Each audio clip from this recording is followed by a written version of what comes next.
Em,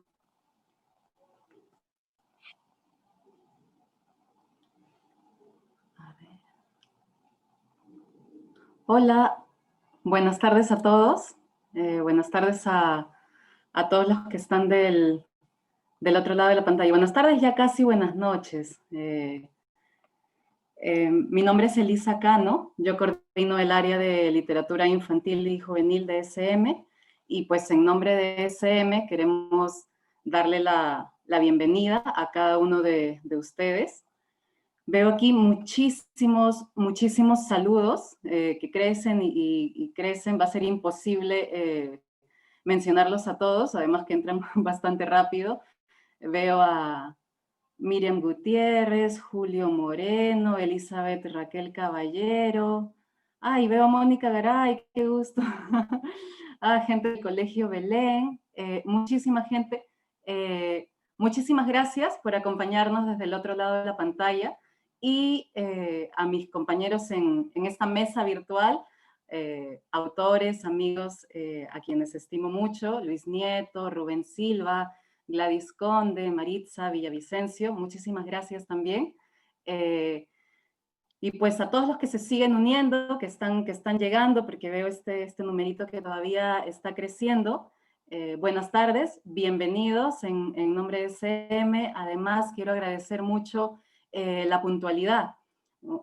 Han estado aquí súper puntuales. Nosotros hemos querido esperar la tolerancia habitual, porque sabemos que ustedes maestros, coordinadores, están en aula virtual, y el día se hace, yo siempre digo, el día se hace humo.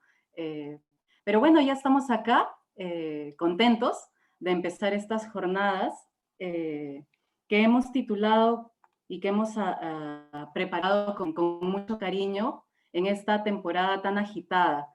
Escuchaba hace unas semanas a Michelle Petit que decía que le parecía extraño y se preguntaba ella si tal vez su caso sería el único, eh, y empezó a preguntar a algunos colegas si es que les pasaba lo mismo. ¿Qué es lo que le va a ella?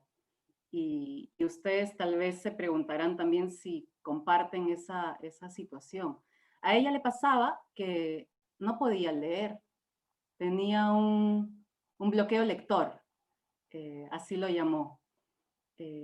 Conversó con sus colegas, otros amigos, gente además dedicada a las letras, y caramba, en esta temporada de COVID, esta temporada de pandemia, pues resulta que no era ella la única que ha tenido un bloqueo lector.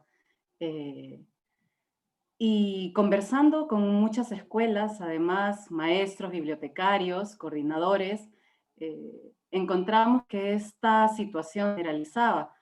No me van a dejar mentir, en muchos de estos meses que han pasado en la cuarentena, ha habido un bloqueo lector porque hemos tenido que aprender otras cosas. Hemos tenido que aprender a vivir en la virtualidad, hemos tenido que aprender protocolos de desinfección, hemos tenido que aprender otro tipo de conocimientos. Entonces, a veces nos ha pasado que hemos dejado de leer. Y es por eso que en esta temporada hemos querido hacer estas jornadas, este evento que se titula Volver a leer, la literatura como experiencia de vida, porque creemos que es tiempo de volver, es tiempo de volver a, bueno, ya nos hemos dedicado mucho tiempo al cómo, a si mediante el Zoom, si mediante el meeting, si mediante el WhatsApp, Classroom y demás, ya conocemos cómo. Hay que enfocarnos otra vez en el qué. Y estas jornadas salen hoy día con un tema que es tan coyuntural, porque estamos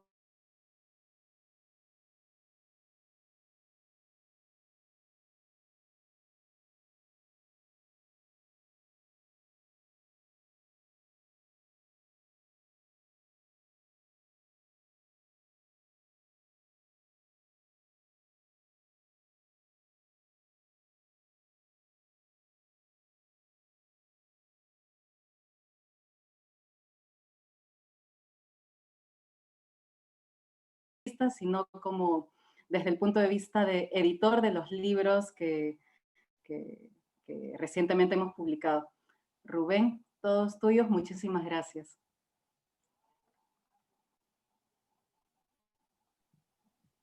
Buenas tardes, Elisa. Buenas tardes, Gladys, Maritza, Luis. Es un placer estar con ustedes. Es un placer estar con ustedes allá en sus casas a través de las pantallas. Sobre todo personas como yo que son más pegadas al papel y al aula y la pizarra y la tiza, a estas nuevas formas de acercarnos. Y como dice Elisa, son nuevas formas, pero esos son solo soportes, ¿no? Lo esencial siempre es otra cosa. Y para hablar de esas cosas esenciales, estamos aquí con un grupo de estupendos amigos, grandes personas y extraordinarios artistas. Es un honor estar aquí, haber sido partero de estos libros, porque el editor lo único que hace es acompañar a un proceso que el artista gesta. Nuestro tema es la peruanidad en esta mesa, nuestra peruanidad hacia el Bicentenario. Es un tema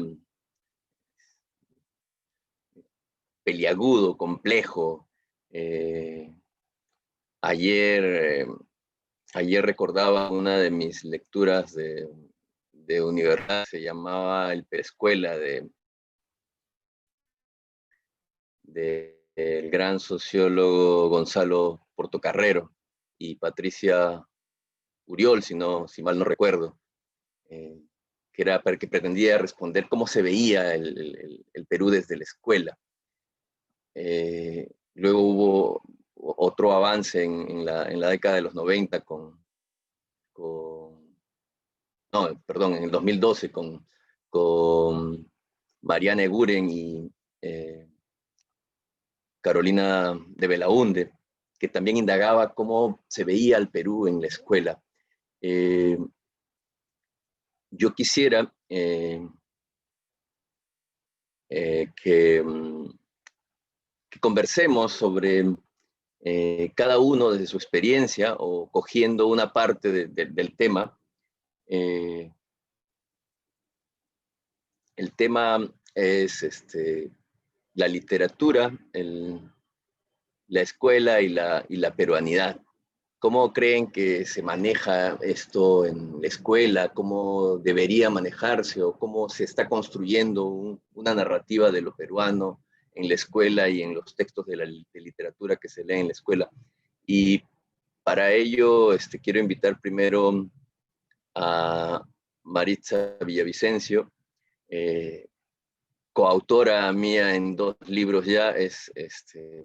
No voy a recitar todas sus publicaciones porque si no nos comemos el tiempo de Lucho o de Gladys, pero es una de las primeras mujeres que ha investigado y visibilizado el papel de las mujeres en la historia del Perú.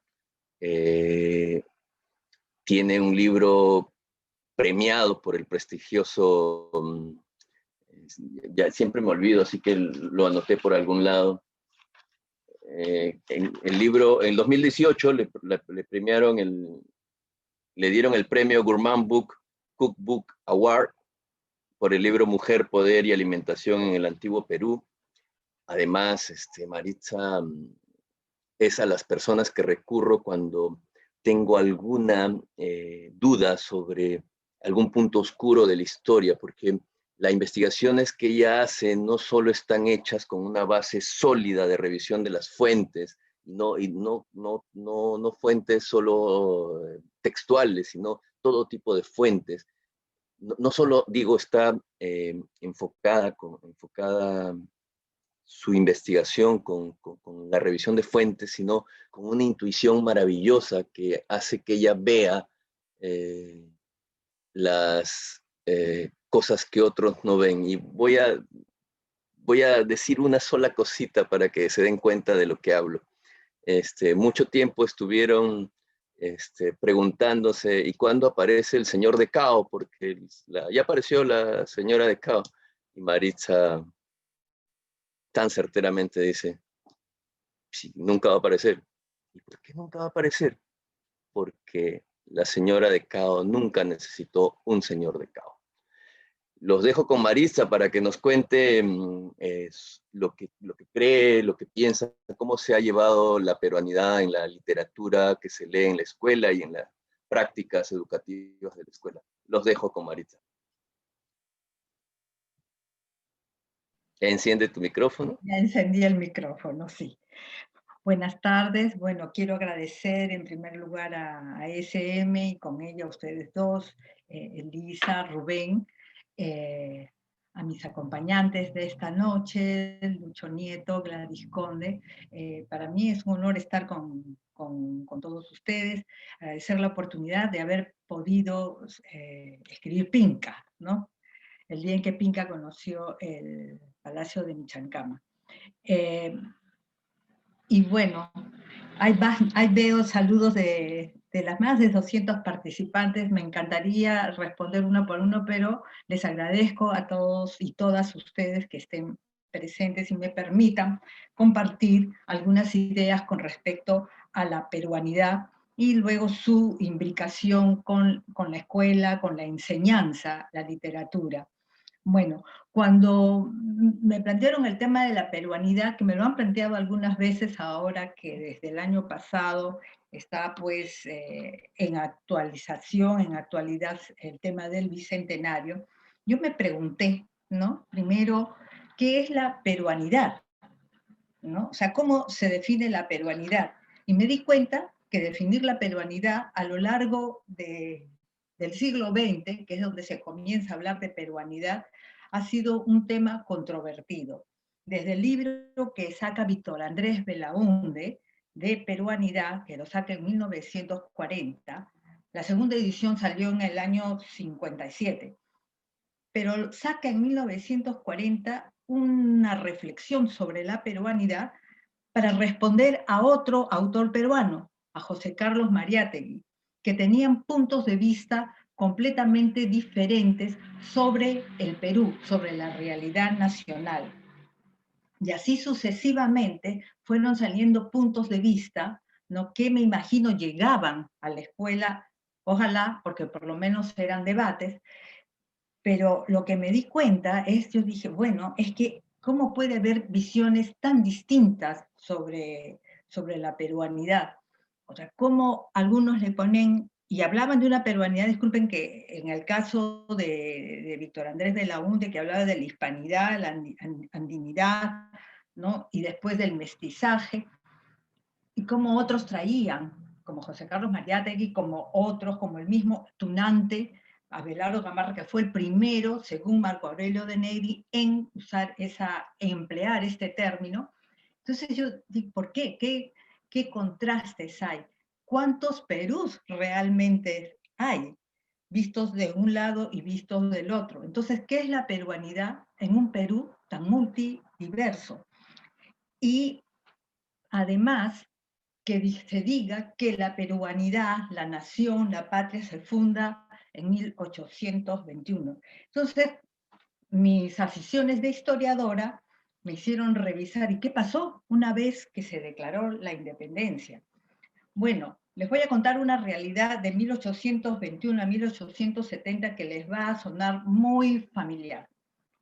En esos años, en esos pocos años, hubo 13 constituciones. O sea, de una constitución se anuló esa, se creó la otra. Pero además, estas fueron acompañadas por una serie de guerras internas que fueron verdaderos golpes de Estado. Echenique fue derrotado por Castilla, Castilla por Vivanco, por Prado, Prado por Díez Canseco. Entonces, hasta antes de la guerra del Pacífico, no había ninguna estabilidad ni institucionalidad.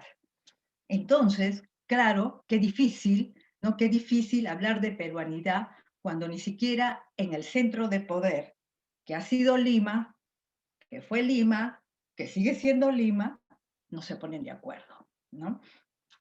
Entonces, lo que me di cuenta es que en realidad tenemos un país muy fracturado. Por ejemplo, el mismo Víctor Andrés Belaúnde, ¿por qué saca una segunda edición en 1957, después de más de 10 años? Porque se había olvidado de la Amazonía, ¿no? Y así muchísimos más. Entonces, lo que dije, ¿qué puedo hacer yo frente a eso?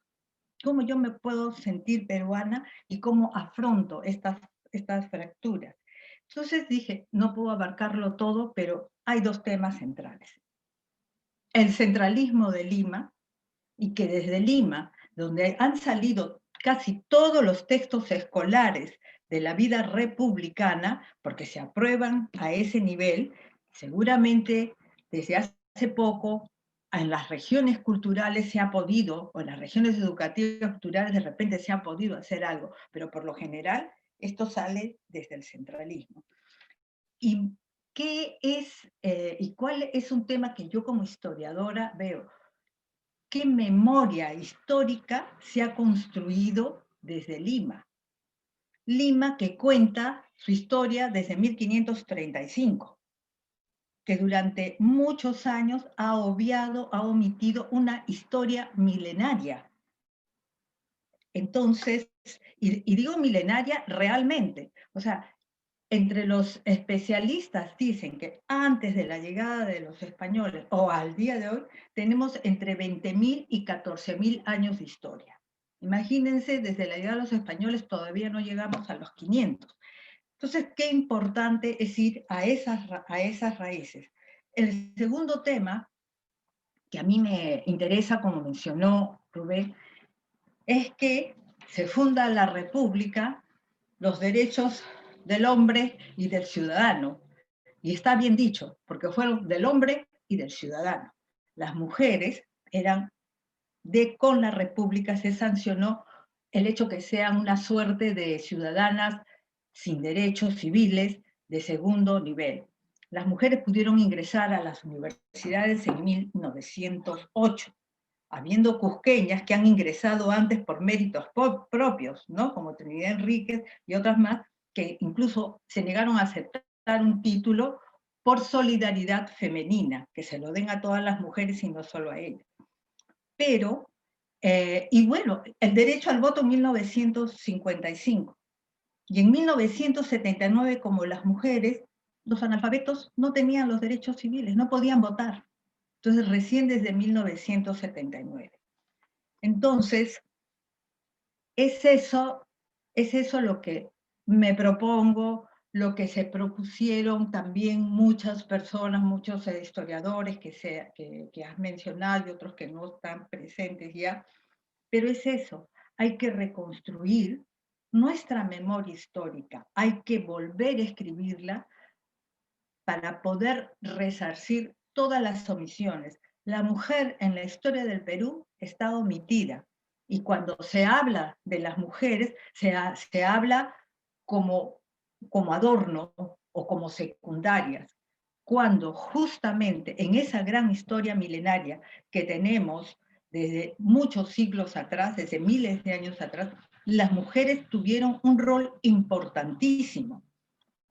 Bien menciona Rubén a la señora de Cao, pero como la señora de Cao, les puedo asegurar que se han encontrado hasta el día de hoy más de 100 tumbas. Y se han encontrado en diversos lugares, no solamente en la costa, no solamente en la sierra, sino a nivel andino, sino también hasta en la Amazonía. Pero no las conocemos. No voy a decir la cantidad de la señora de Chornacab, la señora de Pacopampa, acá mismo en Lima hay muchísimas. Pero entonces hay que reescribir esa historia. Y si hay que reescribir esta historia tiene que llegar sobre todo y en primer lugar a los niños, para que aprendan una historia verdadera. O sea, por ejemplo, y ya para cerrar, por favor me avisan si me paso, y ya para cerrar,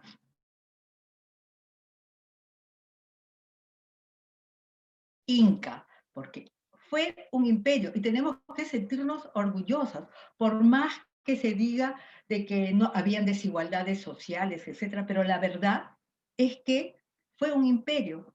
¿En Italia acaso se sienten mal porque hubo el imperio romano? No, es parte de la historia, el gran imperio de América del Sur. ¿Quién fue Mama Ollo?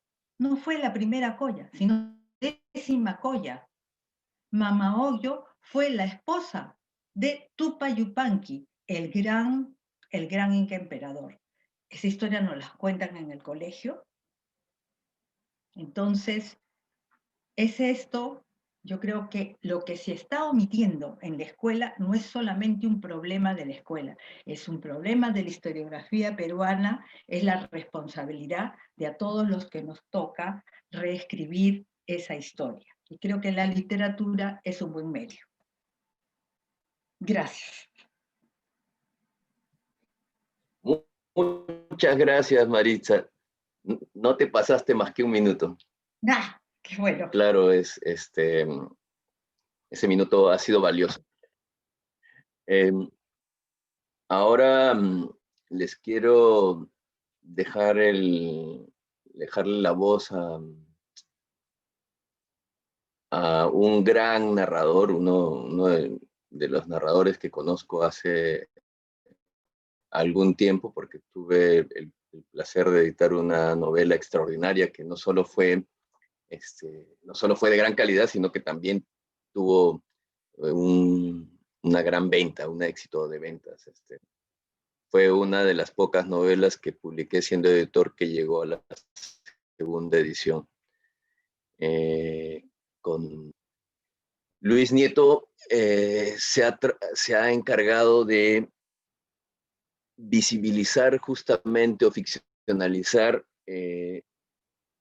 partes de nuestra historia antigua y contemporánea. Fue el primero que ficcionalizó en una novela que luego también tuve la dicha de publicar, una de las primeras novelas trabajó el tema de Sendero Luminoso. Él es cusqueño, estudió literatura y lingüística en la Universidad de la Amistad de los Pueblos en Moscú. Y como les digo, sus indagaciones históricas y literarias han recorrido diversas etapas de la historia del Perú, y con las batallas de Parua hace un recorrido también desde los últimos días de la actual, post pandemia incluso. Y en la literatura infantil tiene varios títulos. Con nosotros es la primera novela que publica. Esperemos publicar el próximo año otra novela más. Los dejo con Luis Nieto. Luis Nieto, gracias.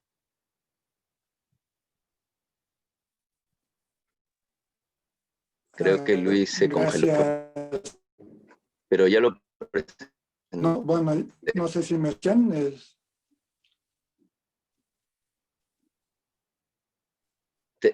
Tenemos problemas para oírte, Luis.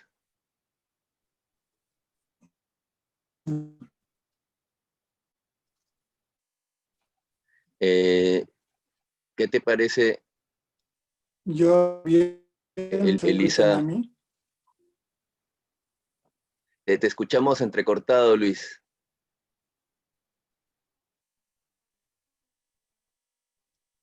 A ver ahora.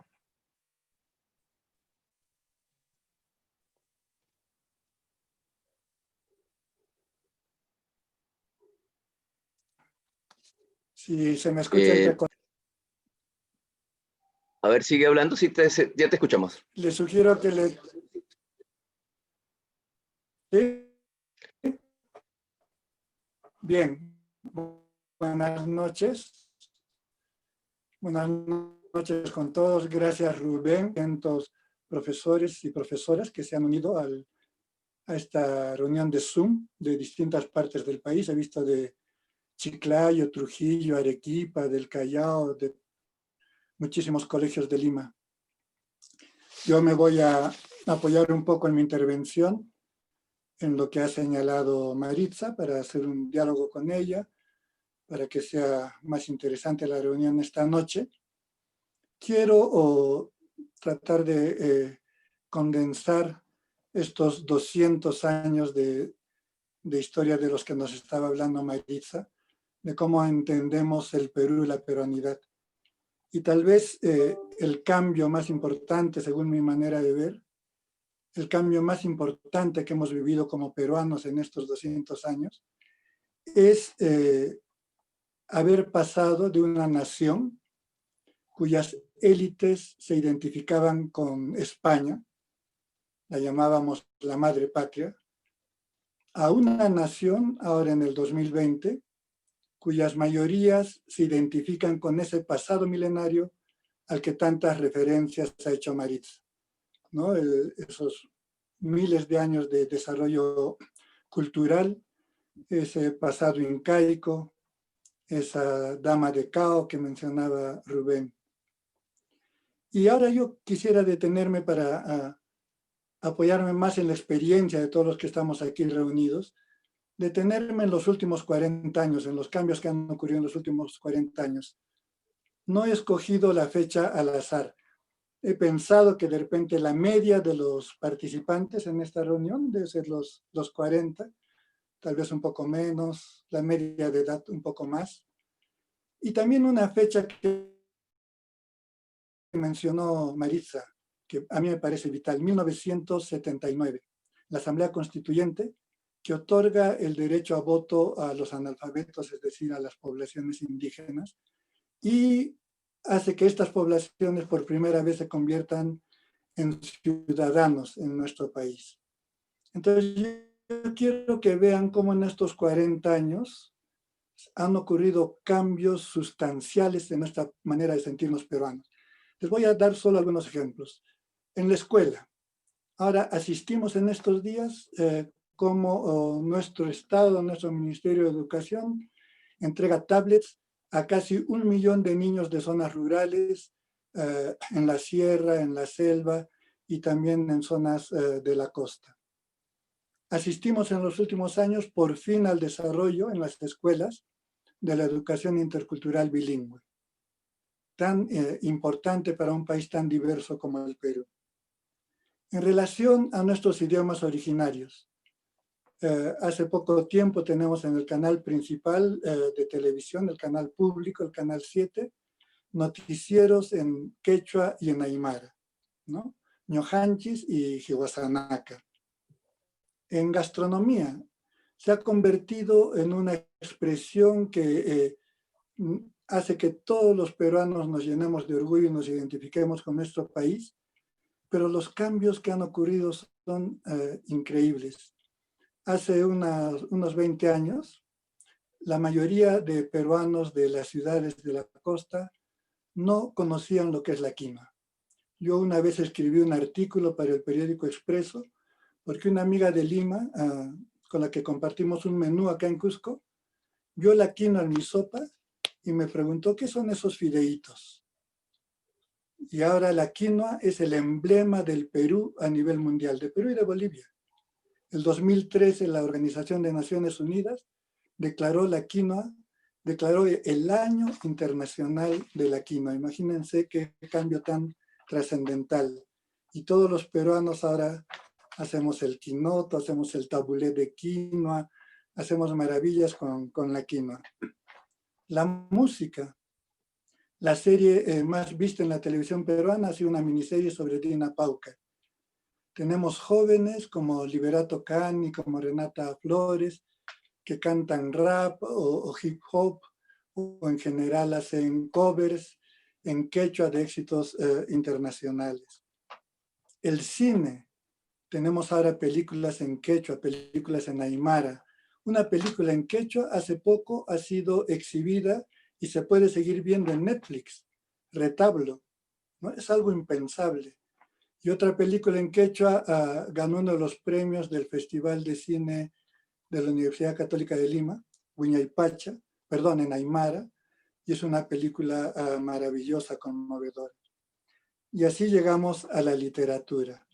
Tenemos ahora en nuestro país un premio para literatura en lenguas originarias, que lo otorga el Ministerio de Cultura.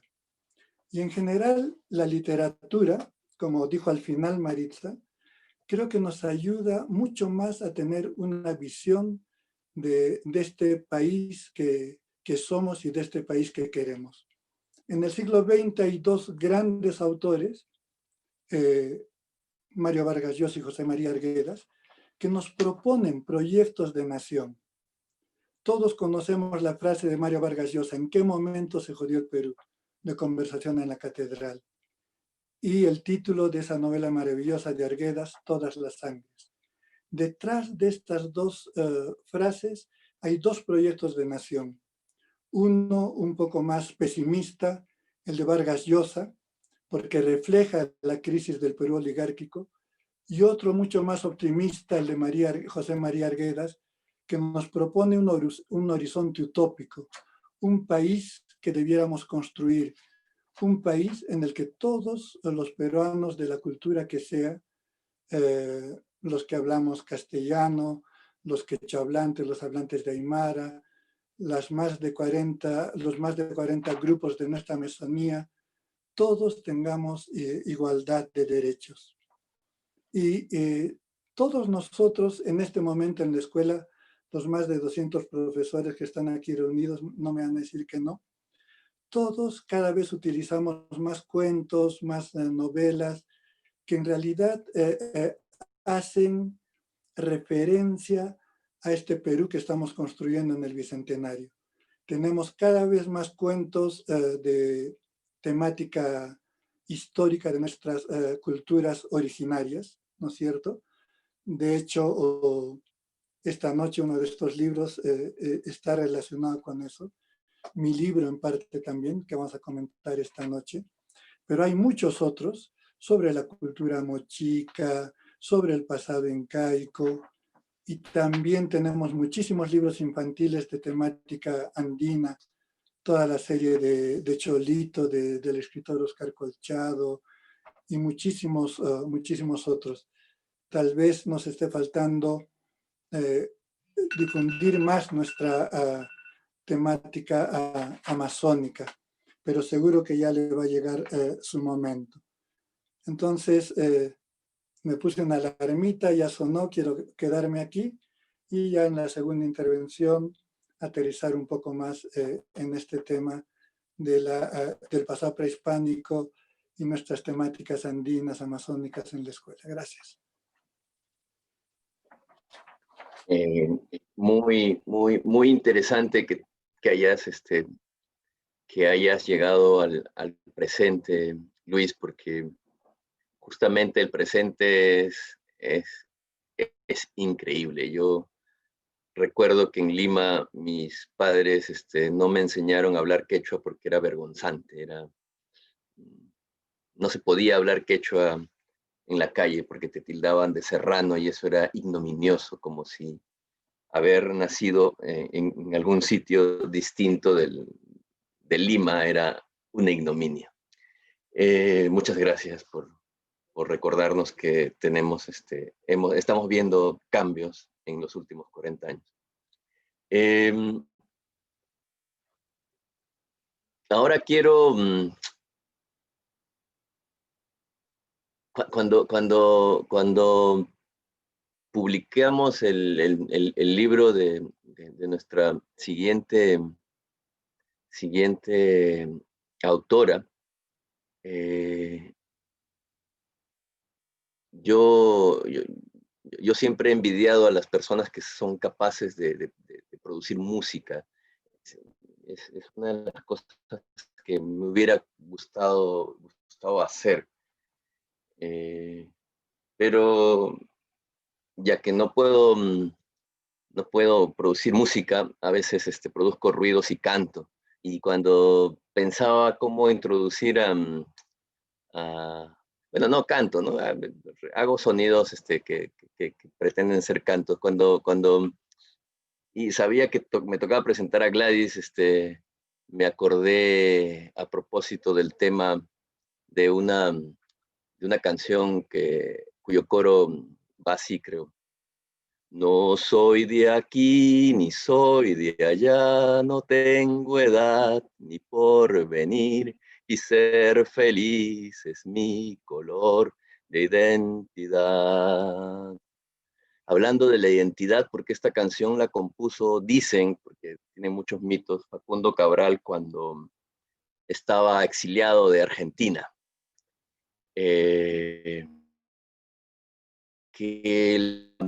Todo lo que han dicho es muy inteligente, yo no voy a discutir esos temas de la conformación, de la narrativa todo lo que ha dicho Luis y todo lo que ha dicho Maritza es muy inteligente, les decía, y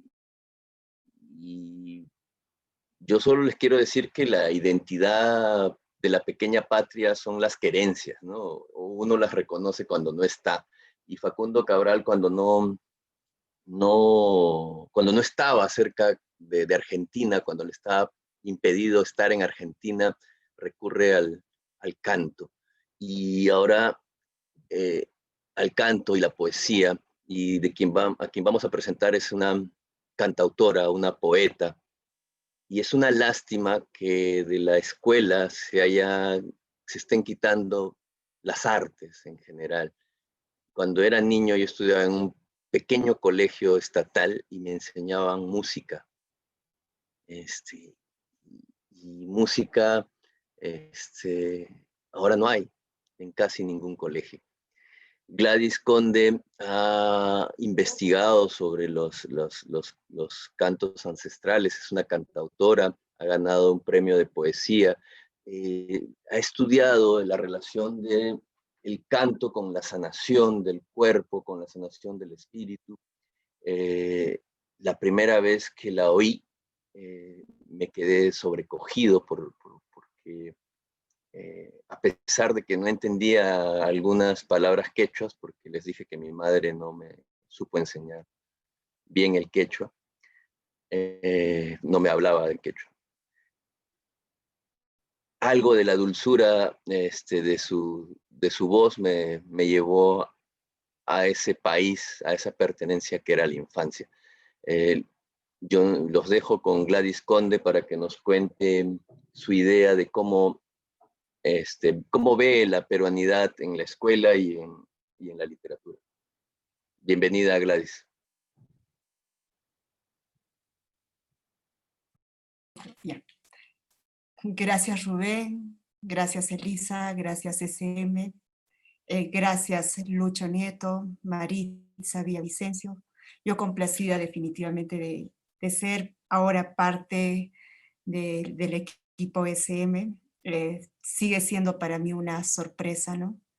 Y justamente, ¿no? Dentro de esta concepción, para mí, el hilo conductor de la vida definitivamente, insisto, sigue siendo la voz humana, ¿no? La voz humana dentro, digamos, cuando ese maestro quiere transmitir cultura, quiere transmitir la tradición oral en su escuela y cómo ella se modula. Voy a hacer un paréntesis y un poquito leer sobre qué dice la UNESCO sobre lo que es la tradición oral, ¿no? La UNESCO dice que la tradición oral es el conjunto de todos los tipos de testimonios sobre el pasado que son transmitidos verbalmente por un pueblo. Ojo, verbalmente. Bueno, los proverbios, están las adivinanzas, los cuentos, las canciones infantiles, leyendas, mitos, cantares, conjuros o cantos, la representación dinámica, y todo eso se transmite como de boca en boca, de sonido en sonido, y se llega al grado de lo que es la imitación, y esta imitación de esta práctica se va a dar de generación en generación. Se transmiten obviamente, ya como lo dijeron anteriormente, los valores culturales, sociales, afectivos de todo lo que viene a ser una memoria colectiva. La tradición oral pues constituye una de las principales formas de la educación de las sociedades humanas en general, y su papel primordial es tan vital porque transmite saberes y llega y nos hace fortalecernos, ¿verdad? Pero necesitamos y estamos obligados a tener un hilo conductor esencial, que es definitivamente la voz humana. La voz humana junto al sentido de motivación.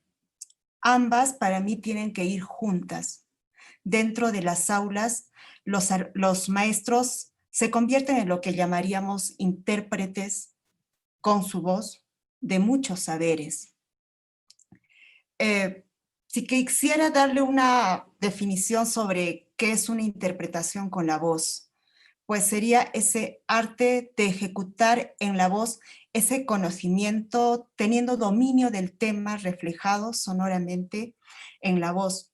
Debe manifestarse la sensibilidad, la expresión, la entrega del intérprete, que en este caso el intérprete es el maestro o la maestra, pero debe, para que se complemente, para que se cohesione y sea real, debe de movilizar a los alumnos, a los niños, y que esta movilización tiene que hacer que el alumno despierte definitivamente, y el maestro al mismo tiempo debe de estar muy consciente de lo que emerge en el niño, cómo se manifiesta, por ejemplo, su estado de ánimo frente a la comunicación, si el deseo de querer tiene una participación queriendo ser escuchado.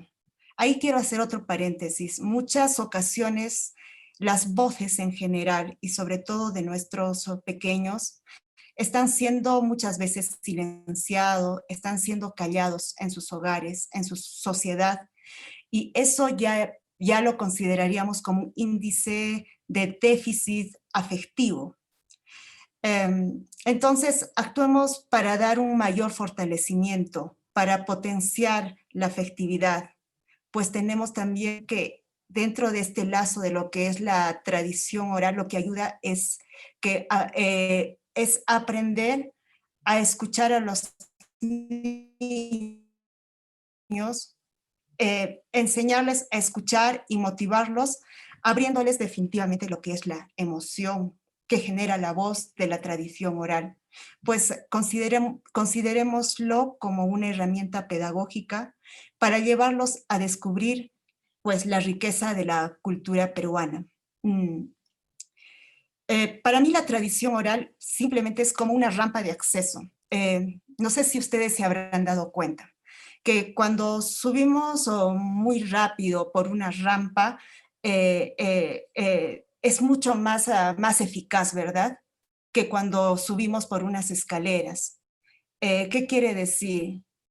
Si hacemos transmisión oral y cuidamos la voz, obviamente el aprendizaje va a ser mucho más efectivo. Todo depende definitivamente de la atmósfera sonora que vamos a generar. Me gustaría contarles una experiencia. Para mí ya no es trágica porque la he superado. Yo, por ejemplo, cuando era niña tenía todos los deseos de aprender a hablar el quechua. Mi madre era muy buena hablando, pero solamente pude durar 2 días, porque mi mamá cuando empezó la sesión, puso a un costado un látigo y pues tenía una voz demasiadamente autoritaria, opresora, juzgadora, porque yo ya padecía de problemas de memoria y obviamente como todo adulto se nos va de la mano lo que le llamaríamos el sometimiento, ¿verdad? Solamente como una idea, ¿qué resultó eso en mí, en mi experiencia de mi vida personal? Pues hasta la fecha me es muy difícil aprender a hablar los idiomas y y soltarme de repente ante el público y estas situaciones. De repente solo como para hacerles recordar, por ejemplo, los estudios de neurociencia demuestran que cuando hay hábitos de tensión, sobre todo cuando se refiere a la voz humana y dándole hincapié de repente al grito, pues se dejan secuelas en los cerebros de los niños y que estas van a tener muchas consecuencias a futuro. Por ejemplo, se acelera una especie de hipertensión arterial, le estás generando al niño una futura depresión en su vida adulta. Cuando tú le das consignas sencillas, sus respuestas muchas veces no las pueden dar y ya estamos hablando de bajos rendimientos y a veces como maestro, ¿qué, no? Y nunca nos hemos... ¿Cómo yo estoy aportando en esa caricia o en mi mandato o cómo estoy manejando mi voz ante mi niño, ¿no? Se sube la adrenalina, las pupilas se dilatan, segrega el cortisol, la hormona del estrés se despierta como respuesta de alerta del peligro y eso no es tan bueno, no es tan saludable. Crecen niveles elevados del cortisol, entonces vas a tener una consecuencia a largo plazo de unos traumas que van a repercutir en la conducta definitivamente del niño y a la larga. Entonces, maestros, yo me pregunto, ¿qué hacemos? Definitivamente la voz está condicionada, ¿verdad? Liberemos esos condicionamientos sonoros de las voces que en realidad no nos pertenecen. Estoy muy segura que mi voz, que ahorita suena hasta la voz del público, es impuesto. Que las características de esa voz prepotente, autoritario y de otros caracteres no beneficiosos, en realidad se convierten en ruido.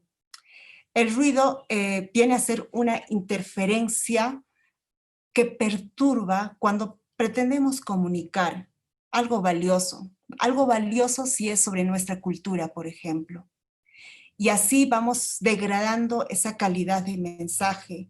Por ende, también vamos a degradar nuestra calidad educativa.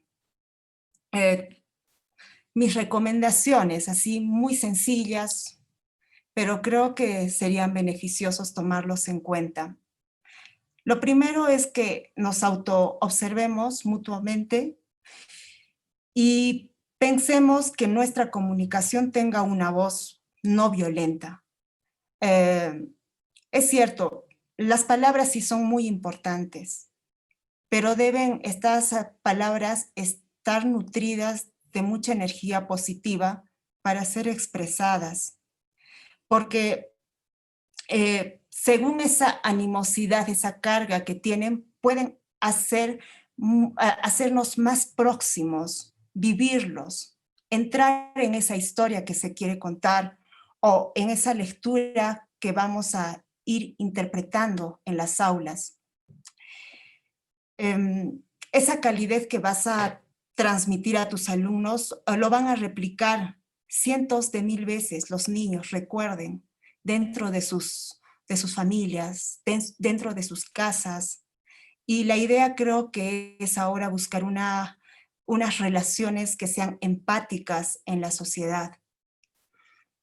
Yo creo que si como maestros estamos decididos a transmitir la memoria de los pueblos, solo con la voz vamos a abrir ese camino de encuentro con los ancestros. Vamos a poder como amenizar un diálogo bastante profundo con ellos y el niño va a seguir afirmándose, se va a sentir valorado y va a poder valorar y aceptar, reconocer y llegar a tener ese cariño a este pueblo, a este Perú. Para terminar, yo considero también que antes de entrar a constituciones de lo que es educación, primeramente debemos de fortalecer la conexión, la motivación y la conexión, primeramente, está en nuestra voz. Gracias. Muchas gracias, Gladys. Ya nos sorprenderás con tu voz, precisamente. Es una sorpresa. Lo que sigue ahora es ver cómo es que han aterrizado ustedes en su propio trabajo literario, el que tiene como lectores principalmente a los niños y jóvenes en etapa escolar, el tema de la peruanidad. Pero antes, pasemos, como vamos a empezar con Maritza, les rogaría a Alessandra o a Elisa que nos pasen el book trailer del día en que Pinca conoció el Palacio Minchancaman. Sí. Ale, mientras vas reproduciendo, antes de que le des play, quisiera comentar a todos los asistentes que veo que aquí están participando, celebrando muchas mucho de lo dicho por los autores aquí invitados, y lo agradezco también. Quiero hacerles presente a todos que ya que nos queda media hora, en el transcurso de esta próxima media hora, también siéntanse en la confianza de escribir en esta cajita del chat alguna consulta, comentario que deseen pueda ser absuelta. Si son muchísimas y si nos llega una avalancha vamos a tener que elegir o de pronto los más recurrentes, pero siéntanse en la libertad, vamos a dejar unos minutos al final para absolver consulta. De momento estoy viendo aquí que solo hay comentarios de agradecimiento por el tema y bueno, muchas felicitaciones. Muchísimas gracias y bueno, los dejo, Ale, con el book trailer y seguimos con esta segunda parte.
Bueno, Maritza, yo no voy a decir que está tan lindo el libro porque sería echarme la cuarta parte de las flores a mí mismo.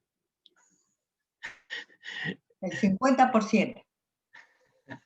Bueno, ¿cómo Pinca es parte de tu trabajo como historiadora y como escritora de libros de literatura para trabajar la peruanidad? Así es. Ahorita veo que hay 240 maestras y maestros seguramente que nos están escuchando. Yo haría solo una pregunta. ¿Se enseña la historia de la mujer en el Perú? ¿Se enseña la historia de las mujeres? ¿Se enseña la historia de las collas? ¿Se enseña la historia de las 4 reinas de cada suyo, que no hay equivalente en masculino? De las gobernantas prehispánicas, se enseña cuál fue una realidad muy particular de los conventos de Lima y del Cusco, donde hubieron mujeres poderosísimas dentro de los conventos. las casicas que duraron hasta la colonia, ¿no? Se enseña la historia de los comedores populares autónomos de la década del 80. Entonces, esa historia está omitida y yo creo que no puede haber ninguna peruanidad sin las peruanas. Y esto está por hacerse. Y esa es la tarea que veo. Me encantó que Lucho escriba la historia de Pargua, que la protagonista sea una mujer. Me encanta que Gladys Conde también tenga esa dulzura y esa ternura para captar la transmisión con los niños. Entonces, la literatura es la forma, es la manera, la mejor manera de poder llegar, interesar y que sientan los niños y los jóvenes nuestra historia. En particular, mi compromiso es con la historia de las mujeres, porque en particular mi compromiso es con las niñas y las mujeres de hoy y con las de mañana, y por supuesto con las del pasado. Entonces no puede ser que durante la pandemia haya habido más feminicidios, que hayan niñas de 10, 12, 14 años que salgan embarazadas por violación. Entonces hay un elemento importante, tenemos que elevar la autoestima de las niñas y de las mujeres. Y una de las maneras, una de las tantas, como se habla de identidad, es sentirnos partícipes de esta gran historia que es el Perú, con sus errores, con sus problemas, sus triunfos. Entonces, eso fue, estudio historia, investigo historia, pero lo que he querido es la manera que llegue a las niñas y a las jóvenes, y a los niños y a los jóvenes, porque este Perú lo hacemos todos. La peruanidad la vamos a construir todas. Entonces, lo que hice fue, y acá además tengo que decir algo, mi primera incursión en la narrativa fue también con Rubén, ¿no? Cuando él me abrió las puertas para publicar la novela Chasca, hace 10 años, y he continuado con él. Entonces, esa es la idea. La idea es rescatar, recuperar esta memoria histórica de nuestro pasado para traerla al presente, porque es la historia que más se desconoce. Y yo creo que cualquier idea de peruanidad se tiene que fundar en nuestras raíces, no solamente porque es el periodo más largo de nuestra historia, sino porque habita y vive hoy en día, no solo en los que se llaman los pueblos originarios, en cada uno de nosotros y de nosotras. Entonces, Pinca es una manera de recuperar esa historia de la cultura chimú, del reino chimú de la costa, de recuperar que Chan Chan, de que se habla y que es la ciudad, la ciudadela, la ciudad, que en realidad son varias ciudades adentro, ¿no? De barro más grande de América, allí estuvieron las mujeres. Allí estuvieron las sacerdotisas y quién sabe, de repente se encuentren hasta gobernantas. Es decir, encontrar que en nuestro pasado las mujeres y los hombres cumplieron roles completamente diferentes. ¿En qué sentido? Que no eran de jerarquías diferentes, eran distintos, pero no había desigualdad en las jerarquías. Las mujeres, lo último que estamos viendo es que el rol de gobierno y de autogestión, incluso los ayahuasis tenían ese rol. Mucho que develar, pero hay que llegar de una manera, como lo ha dicho Gladys, hay que llegar no solamente con la cabeza, sino con el corazón. Y un cuento, una novela, desarrolla la imaginación, hace que las niñas se sientan protagonistas. Planteo siempre acompañantes, porque el varón es un acompañante en esta historia, así como las mujeres solemos acompañarlos en la suya. Entonces, esa es la idea, de volcar esos pesados estudios científicos, históricos, que a veces son unos mamotretos que nadie quiere leer, volcarlos de otra manera, de una manera lúdica, de una manera artística, en la medida que se puede, para los niños. Y tenemos esta gran oportunidad que es el plan lector del Ministerio de Educación. Y los escritores tenemos la oportunidad de editoriales como SM que nos permiten y nos dan los medios para poder llegar a toda esa niñez y juventud. Y por supuesto a los maestros y las maestras que tienen la principal misión de abrir este nuevo panorama, de reescribir la historia del Perú y de enseñarla. Muchas gracias. Muchas gracias, Maritza. Siempre es un placer contar contigo, ya sea como para escribir o ya sea con tu presencia aquí con nosotros. Ahora le toca el turno a Parwa. Yo no sé si tienes...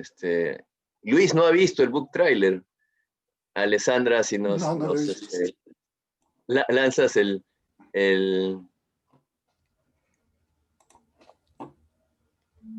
las batallas de Parwa.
Cuando leí Parwa, Luis, sentí que leía toda la historia del Perú en unas breves páginas. Sentí además que el esfuerzo que estabas haciendo era colosal. Creo que te lo dije, estás planteando una solución que muchos historiadores y sociólogos se la siguen pensando y discutiendo. Y creo que ese es el deber de la literatura, ¿no? Imaginar cosas posibles. Quiero que nos cuentes por dónde va Parwa, por dónde van las batallas de Parwa, y si esas batallas están siendo en verdad hechas ahora mismo. Rubén, Luis, si no les molesta que interrumpa, quiero aprovechar porque me parece que se conecta muy bien con una pregunta que hay aquí de María Álvarez, que nos dice: ¿en qué medida consideran ustedes que la literatura peruana en la actualidad representa también una denuncia social de nuestra problemática nacional? Tal vez, Luis, comentas un poco lo que dice Rubén y tratando también de responder esta pregunta desde tu punto de vista, consideremos que el tiempo pronto nos va a ganar, así que debemos hacer unos 5, máximo 8 minutos. Bien, gracias Elisa, me ha anotado 7 minutos en la alarma. Voy a tratar de ser conciso, con suerte termino antes de los 7 minutos. Parwa, como han podido ver las profesoras en el book trailer, es la historia de una niña. Y para construir esta historia he utilizado 2 mitos. El mito del Pachacuti, es decir, las grandes transformaciones del mundo que ocurrirían cada cierto número de siglos, y el mito de Incarri, del Inca que está creciendo para que los pueblos originarios de Perú vuelvan a ser empoderados y vuelvan a ser dueños de esta tierra. Parwa es una heroína romántica en el sentido que se da a este término en la historia de la cultura, de la literatura, de la música, el romanticismo.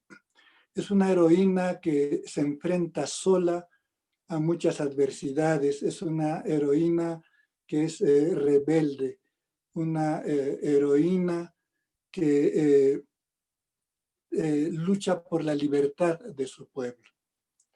Y en ese sentido, les tengo que contar que me nació la idea de Parwa cuando estaba en Arequipa en el Hey Festival, justo coincidimos con Rubén, y fui a visitar el museo de Juanita, la niña que fue sacrificada en el volcán Ampato.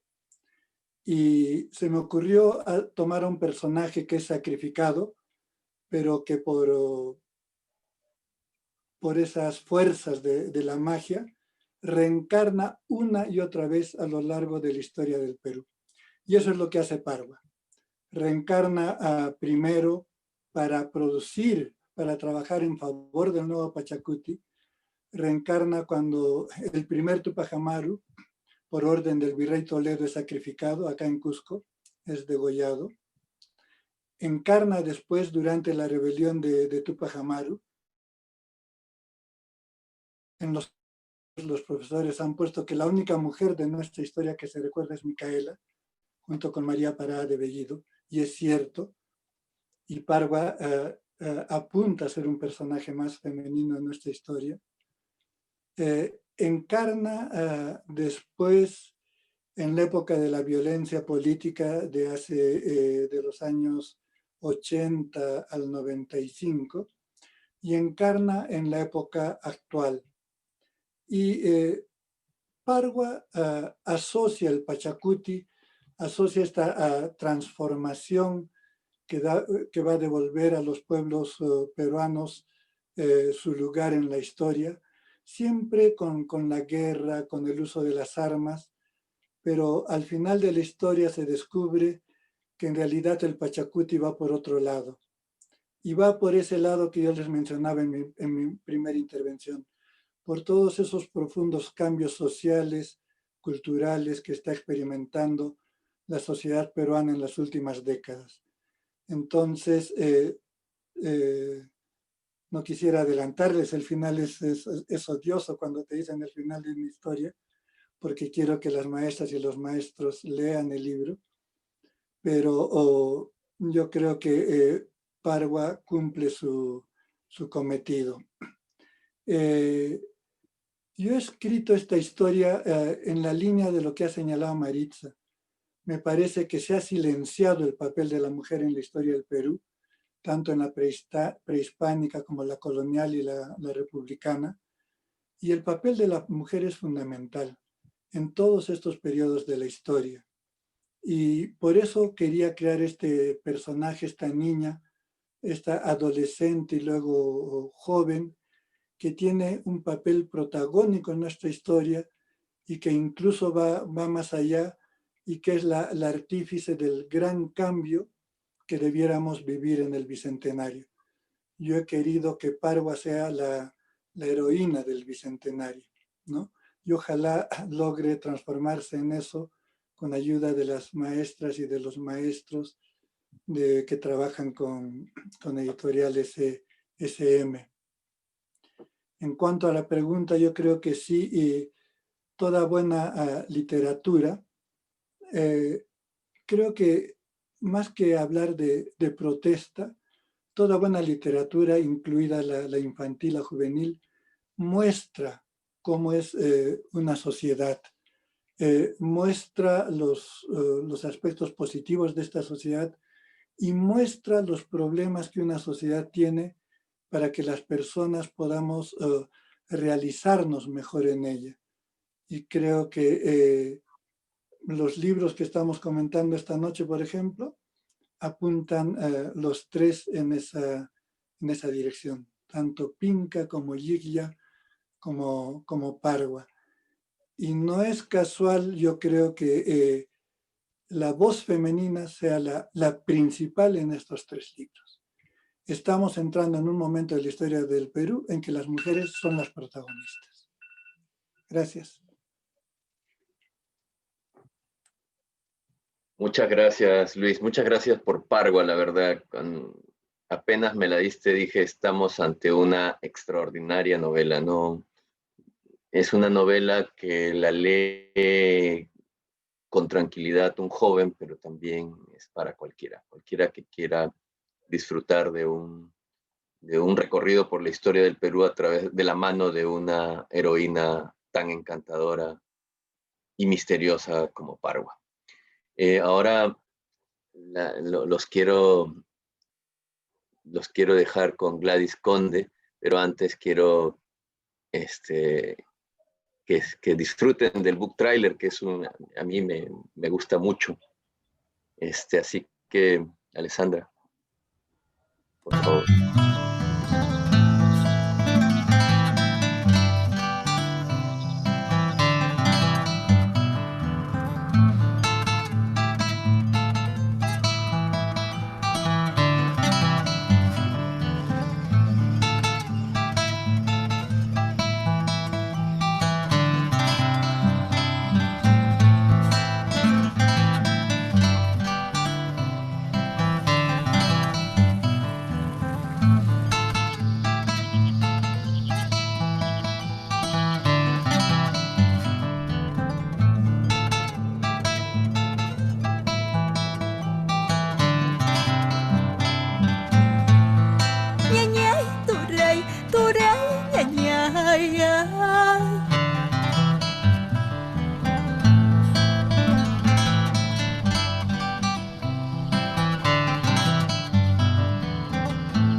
Les recomiendo buscarlo en YouTube, porque aquí no se ve ni la mitad de hermoso que directamente en línea. Gladys, cada vez que escucho la música que acompaña al libro, siento una agüita en el corazón que en algún momento ha llegado a salirse por los ojos. ¿Cómo haces eso, Gladys? Para mí se llama historia de vida, ¿no? Personal. Y como siempre yo menciono, creo que las personas tenemos que trascender muchas veces el dolor de la infancia para poder un poco cristalizarlo y manifestar ese dolor, pero ya de manera recuperada, restablecida, y cómo ha superado ese dolor. Y una forma para mí ha sido el retomar el canto. Si no fuese por... Bueno, yo soy afortunada, tengo 2 mamás, 2 papás, 800 abuelas, porque, bueno, soy hija adoptiva. Entonces, la madre que tuve, ella me acompañó y me promovió al canto. Gracias a su forma y a su estilo de cantar, que pertenecía a la zona de Puno, entonces como que yo me adentré bastante en su cantar para que yo de a poco vaya saliendo y también vaya emergiendo otra vez algo de mi voz. Entonces, quisiera empezar esto, ¿no? De repente justamente retomar esta partecita del Zorrito Ramón que dice: así la tarde tejiendo, nidito payay queriendo, pajitas, pelos y plumas, la mamá está rullando el fueguito que bailando. Sí, pues en realidad para mí Ligia viene a ser esa manta que carga muchas veces lo que todos buscamos en esta vida, que se llama ser abundantes. Pero en este caso, para los inicios de la vida, para darle la bienvenida a tu guagua, necesitas de llenarle de afectos, sobre todo al recién nacido, para cuidarlos, sostenerlos, animarlos a esta vida y para aprender a escucharlos con plenitud. Ligia, el canto de la abuela, yo lo he reemplazado, está de la voz de mi madre, también con la misma voz que ejerce la madre tierra dentro de este cosmos. Y cómo en ella todos los seres estamos coexistiendo con cada una de nuestras características. Siempre me preguntan de la canción Zorrito Ramón, ¿por qué, no? Y yo siempre he manifestado que era mi forma de protestar, porque dentro de la literatura oral, en los cuentos, siempre termina el zorro siendo destruido, orejas por aquí, patas por allá, pobrecito. Y honestamente para mí es como que reconocer e integrarlo también a este personaje dentro de la vida, que algo de su cualidad psicológica, digamos, también nos ayuda a nosotros, ¿no? Y entre todos nosotros los seres, pues nos estamos dando lo que en mi cultura decimos el samay que es el aliento de vida. Ligia quiere decir que desde que hemos sido alumbrados, hemos sido paridos, siempre estamos coexistiendo con esas fuerzas externas del medio ambiente, de la naturaleza, que sí te anima. Y en mi caso, digamos, por más que, digamos, no pude tener a mis 5 o 6 primeros años de vida un papá o una mamá, pero siempre he sentido esa protección de ese medio natural, ¿no? Y ese medio natural te dice, oye, niño que has nacido, tú también mereces brillar y también mereces dar frutos. Y considero que si vamos a tener que dar amor a alguien, a tu recién nacido, a tu niño de 2 años, de 3 años, de 4, 5, no le vas a dar afecto para que ese niño esté dormido, sino vas a darle afecto para que ese niño en realidad despierte en la sabiduría y pueda ser libre dentro de este camino que a todos nos toca vivir, ¿no? Para mí el camino de la vida simplemente es reconciliación, ¿no? Y qué lindo trabajarlo a partir de como ahora se ha referido mucho a la mujer, la voz de la mujer cuando está frente a su niño, o la voz de los maestros cuando maestras están frente a su niño, sale algo muy sincero. Es, creo, el único acto para mí de honestidad en la voz humana cuando un ser adulto ve a un niño y responde de manera afectiva y muy libre, tanto en el cuidado, en la crianza, cuando hay peligros, en la alimentación, porque es esa fuerza que busca sacarlo de cualquier situación para llevarlo adelante. La naturaleza en sí ya es un ejemplo sabio de esta muestra de amor. Puedo mencionar, por ejemplo, en la primera canción de Tucuñawin Cunata, Ojos de Búho, ¿no?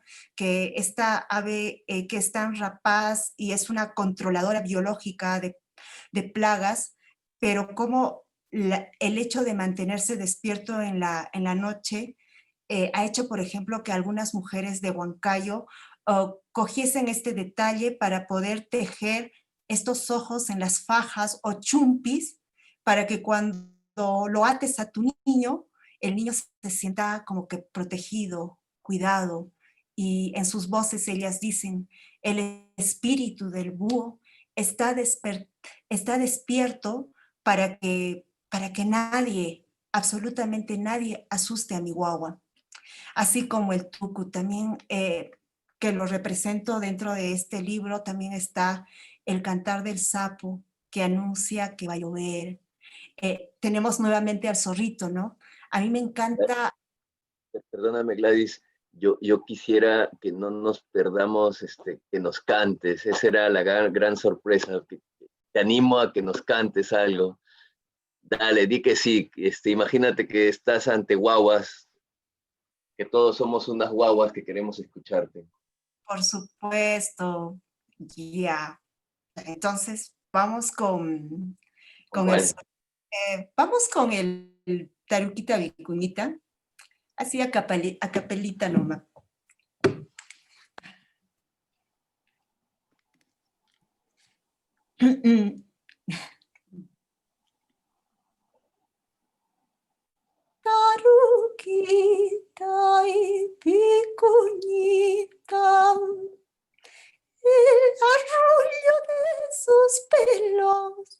cobijan la nieve, el arrullo de sus pelos, cobijan la nieve. Posca y pastorcita, lana de oro, lana de plata, salpican tus dedos. Lana de oro, lana de plata, salpican tus dedos. Donde hay frío, las estrellas van tejiendo por mi sueño ponchitos de fiesta. Van tejiendo por mi sueño ponchitos de fiesta. Desde el nido de los cielos va a enseñar un pechitanca, cantará el granizo. Va a enseñar un pechitanca, cantará la nieve. Tornas azul de nuevas aves, taruquita y vergoñeta ya están en las nubes. Taruquita y vergoñita ya están en las nubes.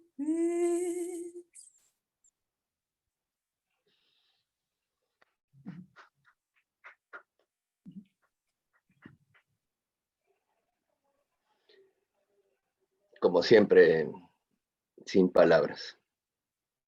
¿No te animas a otra? Yo escuché la primera canción que escuché de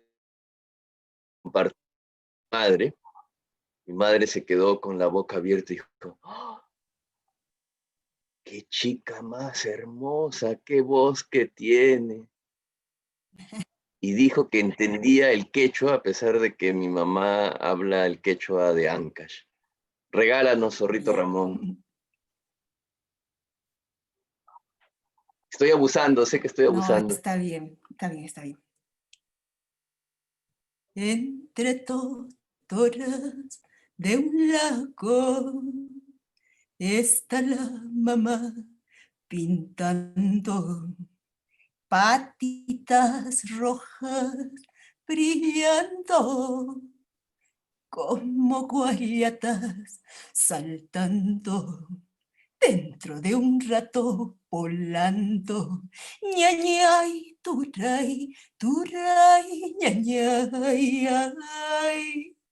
Zorrito Ramón mirando. Ñañay, turay, turay, ñañay, ay.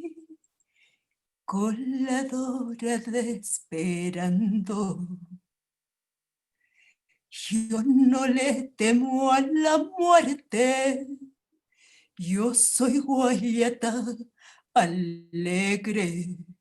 El sol me pone en el cielo para curar a los vientos traídos de un monte erque.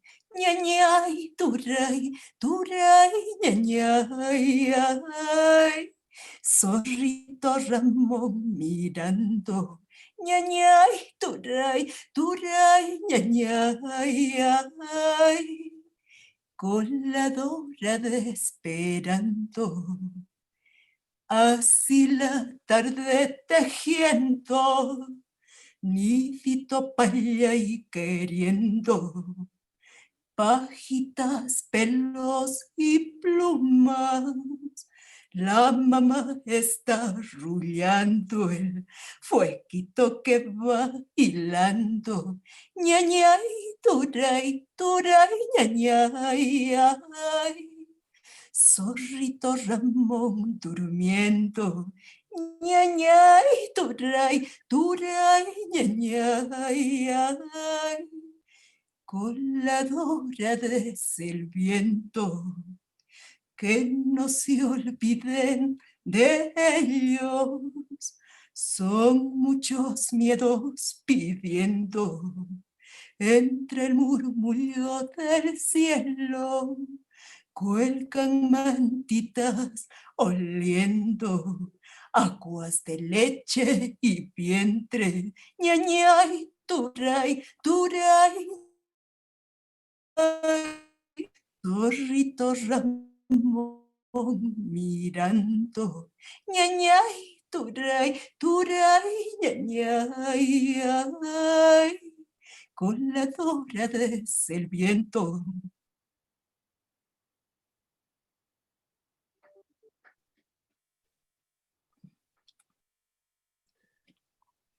Bravo, bravísimo.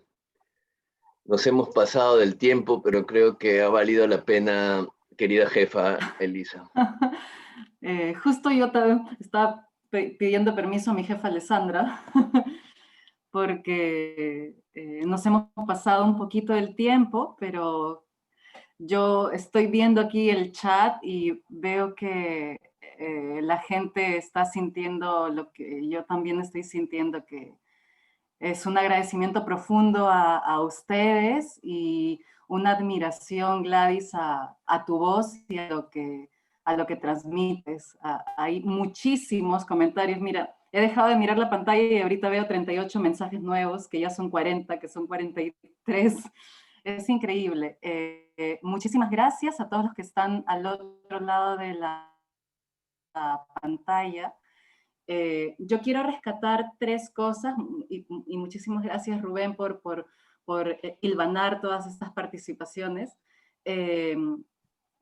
Leía los que ahora son 54, qué barbaridad.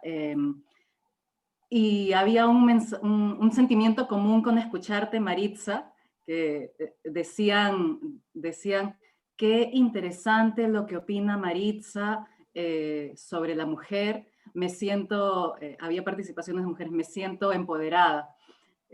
Por interno me escribía alguien, si sigo escuchando a Maritza, me lanzo a la presidencia.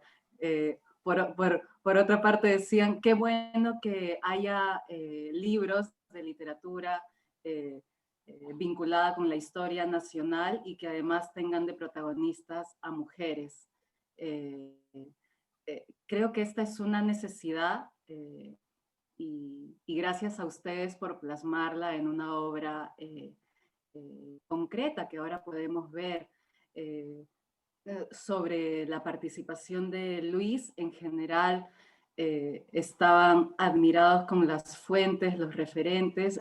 Había un comentario que me gustó.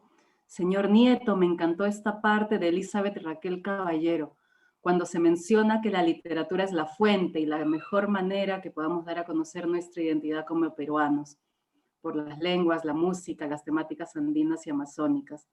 Cada parte de nuestro Perú es muy rico y en conocimiento.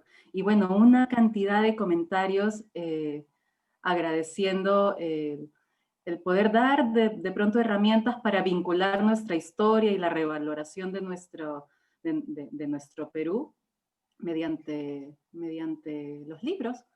Leía también experiencias de maestros de diferentes partes del país que dicen que vinculan sus planes lectores con los diferentes contenidos históricos y así pueden hacer un trabajo más transversal. Y eso es maravilloso porque hace lo que nosotros hemos querido transmitir aquí, que es la literatura como experiencia de vida. Yo felicito mucho a las iniciativas de los colegios de diferentes partes del país que ya están haciendo eso. También leía preguntas sobre si los libros están ya a la venta. Los libros están a la venta. Ale, si me ayudas poniendo en la caja de comentarios la URL de la tienda virtual.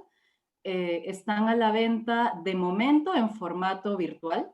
Empezamos la fabricación en diciembre para que estén listos y los puedan trabajar si lo tienen a bien en sus planes lectores el próximo año.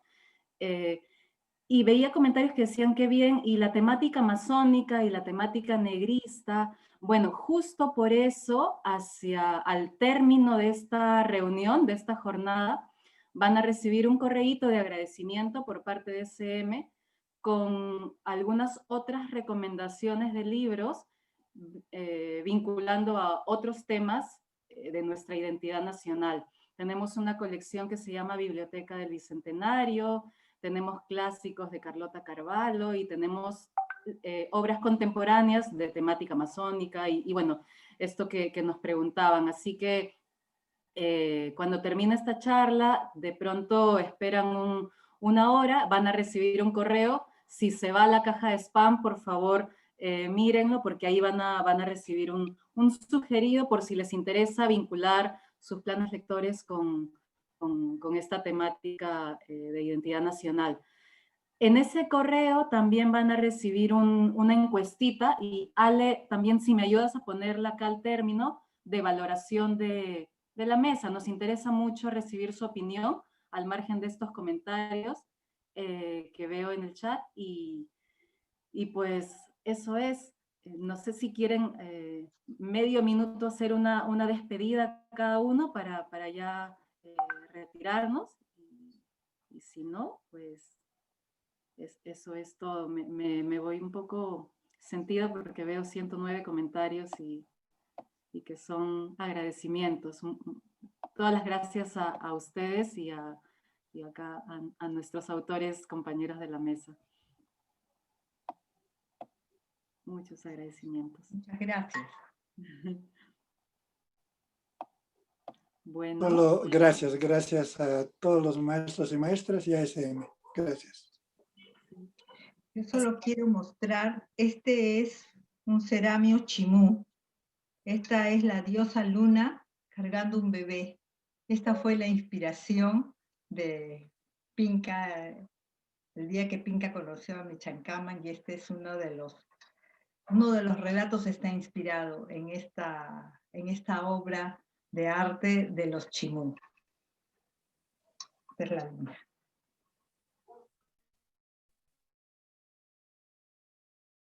Despedir. Sí, muchas gracias a todos. Bonito compartir, gracias. Bueno, entonces nos despedimos, les estamos dejando la encuesta. Ale, ¿me ayudas poniendo la encuesta de valoración que también van a recibir en sus correos? Y pues hasta mañana. Mañana continuamos las jornadas. Mañana tenemos una temática, la literatura y el conocimiento del otro, en torno a la inclusión y a poder conocernos en el otro. Mañana en el mismo canal, a la misma hora, tienen que inscribirse por si no se han inscrito. Aquí está la encuesta, si nos ayudan llenándola. Y por cierto, van a recibir un cupón de descuento al término de llenar el formulario de encuesta. Aquí está. Muchas gracias a todos y muy buenas noches. Chao. Muchas gracias.